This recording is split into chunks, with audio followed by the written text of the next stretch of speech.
हर हर महादेव। मैं अपने शिव गुरु के चरणों में प्रणाम करती हूँ, मेरा प्रणाम स्वीकार करें। मैया भवानी के चरणों में प्रणाम करती हूँ, मेरा प्रणाम स्वीकार करें। हरिंदर भैया नीलम दीदी के चरणों में प्रणाम करती हूँ, मेरा प्रणाम स्वीकार हो।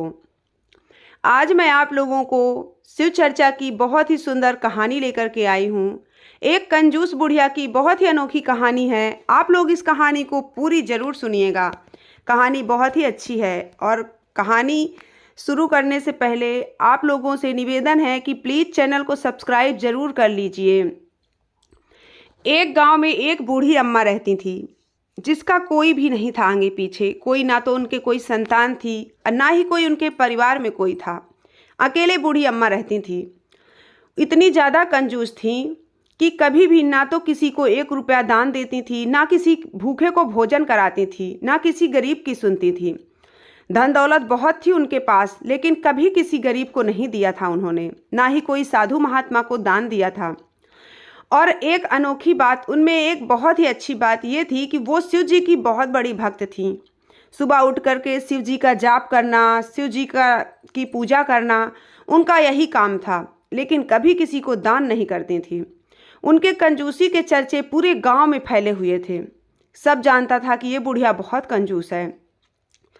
धीरे धीरे करके उनके कंजूसी के चर्चे देवलोक में पहुंचने लगे। अब तो शिव जी के यहाँ भी सब बोलने लगे, भगवान में बात होने लगी कि ये बुढ़िया तो बहुत ज़्यादा कंजूस है। तब शिव जी कहने लगे, अरे ऐसा कैसे हो सकता है, ये तो बहुत बड़ी भक्त है, ये शिव भक्त है, ये सुबह उठ करके शिव जी का जाप करती है, पूजा पाठ करती है, तो ऐसा कैसे हो सकता है कि ये इतनी ज़्यादा कंजूस हो। सभी देवों ने मिल करके एक प्लान बनाया। शिव जी ने क्या किया, एक साधु का वेश धारण किया और उस बुढ़िया के घर पहुंच गए। जब उसके घर गए तो उससे भिक्षा मांगी।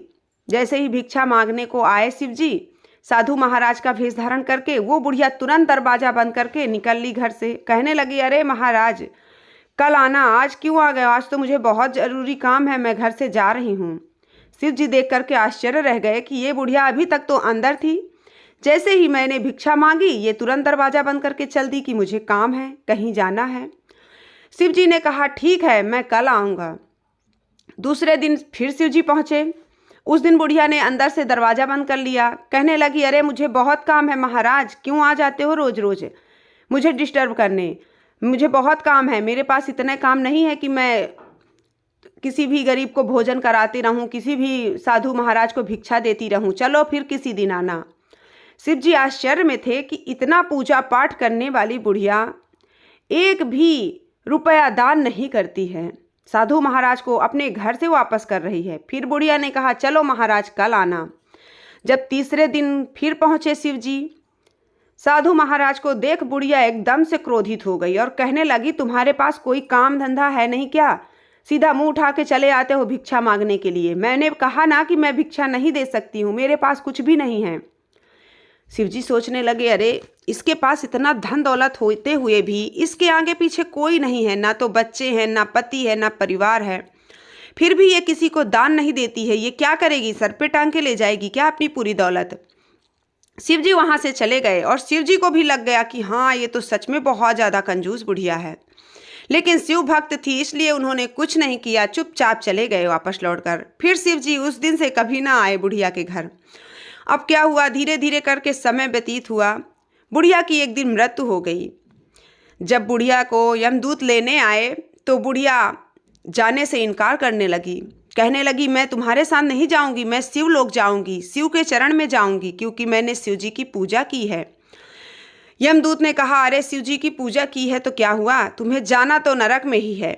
उसने कहा, नहीं मैं शिवलोक में ही जाऊंगी, शिव के चरण में। उसने जिद पाल ली तो जबरदस्ती यमदूत ने उसको ले गए। अब जब ले जाने लगे तो बुढ़िया कहने लगी, अच्छा ठीक है, जब ले ही चल रहे हो तो मेरी एक बात तो मान लो। उन्होंने कहा कि क्या। बुढ़िया ने कहा, एक बार मुझे शिव के दर्शन करा दो बस, मैंने बहुत पूजा पाठ की है, बस एक बार शिव के दर्शन कर लूँ, फिर नरक में चली जाऊंगी, मुझे कोई गम नहीं है। यमदूत ने कहा, ठीक है चलो। जब गए शिव लोक पहुँचे, बुढ़िया कहने लगी, महादेव मैंने तो आपकी बहुत भक्ति की है, सुबह से उठ करके मैंने केवल आपका ही नाम जपा है, फिर मुझे नरक में क्यों भेज रहे हैं। शिव जी ने कहा, बूढ़ी अम्मा, आपने तो बहुत मेरी भक्ति की है, लेकिन आपने कभी किसी को 1 रुपया दान किया है? याद करो। कभी किसी गरीब को भोजन कराया है? कभी किसी साधु को दान दिया है, भिक्षा दी है? याद करो। बुढ़िया ने कहा, नहीं, ये तो मैंने नहीं किया है, लेकिन मैंने भक्ति की है आपकी, उससे तो मुझे स्वर्ग मिलना चाहिए ना। शिव जी ने कहा, ऐसे कुछ नहीं होता है भक्ति करने से। किसी गरीब को भोजन ना कराओ, किसी भिक्षुक को भिक्षा ना दो, तो उसमें अगर तुम पूजा पाठ कितना भी करो वो कोई मायने नहीं रखता है। बुढ़िया बेचारी पछताने लगी और कहने लगी, शिव जी मुझे थोड़ी समय दीजिए, मैं सब कुछ करूँगी, लेकिन मैं नरक में नहीं जाना चाहती। शिव जी ने कहा कि जब इतने वर्षों में तुमने कुछ नहीं किया तो कुछ दिन में क्या कर लोगी? बुढ़िया ने कहा, बस मुझे 7 दिन का वक्त दीजिए महादेव। अगर आप मुझे 7 दिन का वक्त देंगे तो मैं जो नहीं कर पाई वो मैं करूँगी। मुझे मरना तो है ही, कोई अमर होके तो आया नहीं है, लेकिन जो मैंने अपने जीते जी नहीं किया वो सब मैं 7 दिन में करना चाहती हूँ। शिव जी ने यमदूत को आदेश दिया कि इस बुढ़िया को वहीं छोड़ करके आओ, 7 दिन में देखेंगे कि ये बुढ़िया क्या करती है। वापस बुढ़िया को वहीं छोड़ दिया गया।